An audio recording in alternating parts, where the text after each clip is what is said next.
राम राम भाई सभी साथियों को। आज हो चुकी है 14 अप्रैल 2024 और 14 अप्रैल 2024 को हमारी लास्ट क्लास होने वाली है करंट अफेयर की। क्योंकि आज के बाद में जो करंट अफेयर की जो लाइव सेशन है वो नहीं होगा भाई। क्योंकि आप देखते हो भाई, डेली मैं क्लास वीडियो बनाता हूँ, कम से कम एक वीडियो के लिए 1.5 घंटा लगता है। क्योंकि 1 घंटा PDF में लग जाता है और कम से कम 30 मिनट जो है वो वीडियो की एडिटिंग वगैरह में लग जाता है। मतलब 1.5 घंटा लगता है और व्यूज़ आते हैं 50-60। तो इतना टाइम नहीं मिल पाता भाई कि इतने कम व्यूज़ के लिए मतलब कर पाऊँ। तो आज ये लास्ट क्लास है दोस्त। क्योंकि जो जो भी देखते हैं भाई सॉरी। और क्योंकि मैंने बहुत कोशिश की है बढ़िया पढ़ाने की और मतलब बेस्ट कंटेंट देने की कोशिश की है कि भाई आपको कम समय में ज़्यादा मटेरियल याद हो पाए।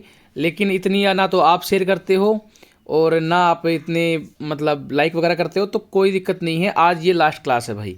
आज लास्ट क्लास को हम ख़त्म कर देते हैं। उसके बाद में जो है आप अपने हिसाब से तैयारी कर सकते हो। क्योंकि यहाँ से इतना टाइम नहीं मिल पा रहा है कि भाई मैं आगे कंटिन्यू कर पाऊँ।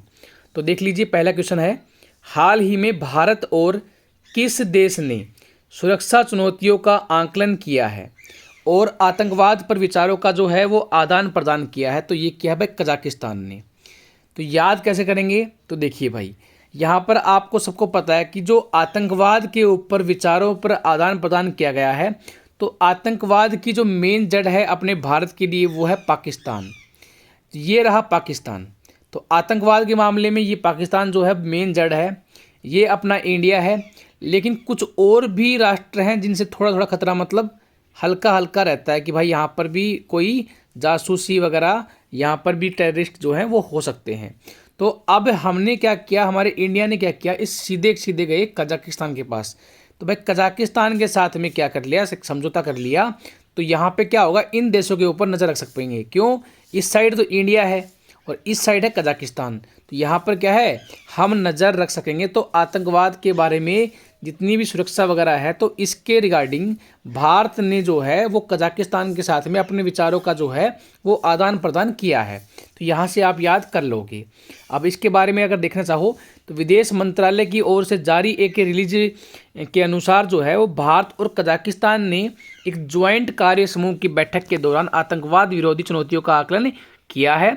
इस दौरान दोनों देशों ने दक्षिण एशिया में सीमा पार आतंकवाद पर भी विचारों का आदान प्रदान किया है। अब देखिए भाई अगला क्वेश्चन। अगले क्वेश्चन में क्या बोला है, हाल ही में किस देश ने WTO में चावल के लिए शांति खंड लागू किया है? देखिए यहाँ पर है चावल और चावल के लिए शांति खंड। तो यहाँ से अगर वर्ड पढ़ोगे तो चावल तो हम जब बनाते हैं तो उसमें खांड, ये खंड में खांड है ना भाई, खांड समझते हो? चीनी को बिल्कुल बारीक पिसी हुई होती है ना, बिल्कुल बारीक बारीक होती है, उसको खांड बोलते हैं। तो चावल और खांड खाते हैं नहीं खाते? हम कहाँ खाते हैं? अपने भारत में। तो अपने भारत में खाते हैं। तो भाई ये कहाँ पर लागू हुआ है? भाई भारत देश में लागू हुआ है। ठीक है, तो यहाँ से याद हो जाएगा आराम से।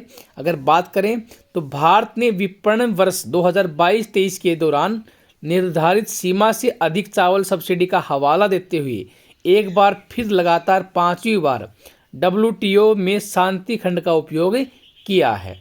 अब देखिए भाई अगला क्वेश्चन।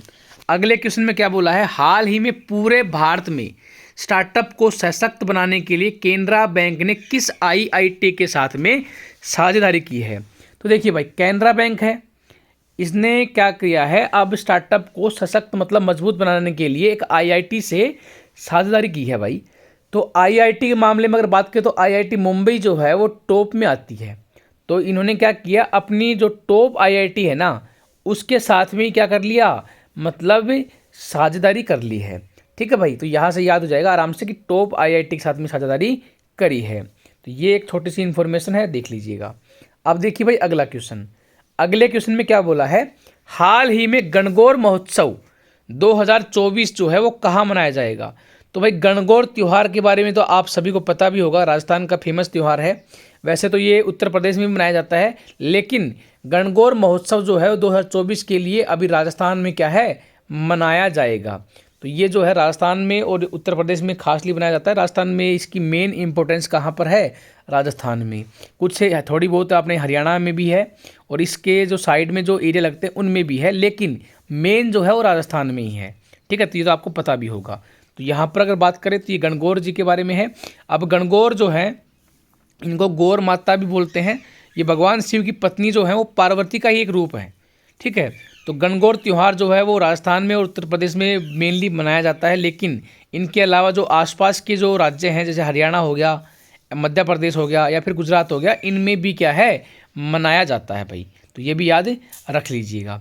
अब देखिए भाई अगला क्वेश्चन, अगले क्वेश्चन में क्या बोला है, हाल ही में कौन सा देश हेपेटाइटिस के मामले में शीर्ष पर रहा है। तो देखिए भाई हेपेटाइटिस क्या है, तो भाई हेपेटाइटिस का मतलब होता है जो अपना लीवर है ना उसमें क्या है सूजन वगैरह आ जाती है। और लीवर के बारे में भी पता होगा आपको कि लीवर जो क्या करता है अपने जो ब्लड है उसको फिल्टर करता है। तो भाई देखो लीवर में सूजन क्यों आती है, देखो चाइना वाले जो क्या करते हैं, चाइना वाले क्या करते हैं ये मांस मच्छी और वो अलग अलग टाइप के देखे होंगे आपने, कॉकरोच वगैरह भी खा लेते हैं, मतलब कीड़े मकोड़े भी खा लेते हैं भाई, है ना।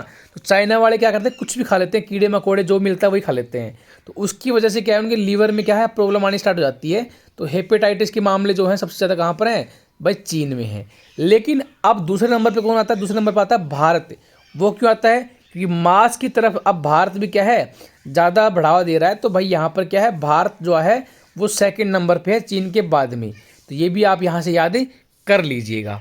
अब देखिए भाई अगला क्वेश्चन, हाल ही में इसरो की टीम को किस मिशन के लिए प्रतिष्ठित जॉन एल जैक स्वीगर्ट जूनियर पुरस्कार के लिए चुना गया है। तो भाई ये है अपना चंद्रयान 3 मिशन के लिए चुना गया है। ये तो आराम से याद हो जाएगा, चंद्रयान 3 जो अभी लॉन्च हुआ था तो ये सबसे सक्सेसफुल रहा है। तो इसके लिए ही क्या है प्रतिष्ठित जॉन एल जैक स्वीगर्ट जूनियर पुरस्कार जो है वो दिया जाएगा किसको, इसरो को, ठीक है भाई। तो ये एक छोटी सी इन्फॉर्मेशन है, आप इसको पढ़ सकते हैं। बाकी सच में बताऊं तो यार आप लोगों को करीब मुझे हो चुके 2 महीने के आसपास हो जाएंगे, करंट अफेयर लगातार चल रही है और मेरा प्रयास यही रहता है कि आपको बेस्ट कंटेंट दूं। लेकिन आज ये वीडियो मैंने बनाई 1.5 घंटा मतलब लग गया लगभग, क्योंकि 1 घंटा आराम से लगता है भाई पीडीएफ में। अगर आप एक स्टूडेंट हो और आपने कभी पीडीएफ वगैरह बनाई है तो आपको पता भी होगा कि हाँ पीडीएफ में कितना टाइम लगता है।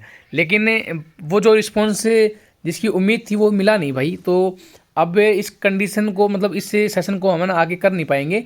तो अभी आज जो है वो लाइव मतलब जो भी अपने करंट अफेयर का जो सेशन है वो लास्ट रहेगा, क्योंकि भाई इतना टाइम अगर मैं किसी और कंसेप्ट को दूंगा और किसी वीडियो को दूंगा तो वहाँ पर क्या है उसमें ज़्यादा बच्चों को फ़ायदा भी मिलेगा और ज़्यादा अप्रोच भी मिलेगी। क्योंकि यार आपको पता है कोई भी यूट्यूबर है या कोई भी आदमी है कोई काम कर रहा है किसी फील्ड में, तो वो इसलिए करता है कि भाई उसको एक मतलब एक प्लेटफॉर्म मिल जाए बढ़िया और उस पर वो बढ़िया तरीके से अपनी बात भी शेयर कर सके और अपना जो है वो अपना खुद के लिए भी कुछ कर पाए, है ना। तो अब यहाँ पे क्या है 1.5 घंटे में अगर इतना टाइम मिलता भी नहीं है दोस्त तो आप समझिएगा।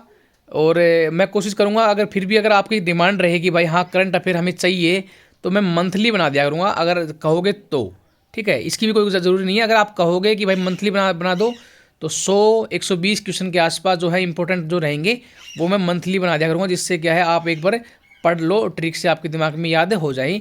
अगर आप कहोगे तो कमेंट में बता देना भाई मंथली बना दूंगा अगर कहोगे तो, ठीक है। तो अब देखिए भाई इस क्वेश्चन में क्या बोला है, हाल ही में कहाँ साइंस पार्क का निर्माण किया गया है। तो साइंस पार्क ये भाई नई दिल्ली में किया गया है, तो ये भी याद कर लीजिएगा। साइंस पार्क जो है नई दिल्ली में स्टार्ट किया गया है, ठीक है भाई। तो ये हो चुकी है आज की करंट अफेयर और बाय टेक केयर। अब मिलते हैं कोई भी अगली वीडियो आएगी उसमें, ठीक है। Take care, bye take care.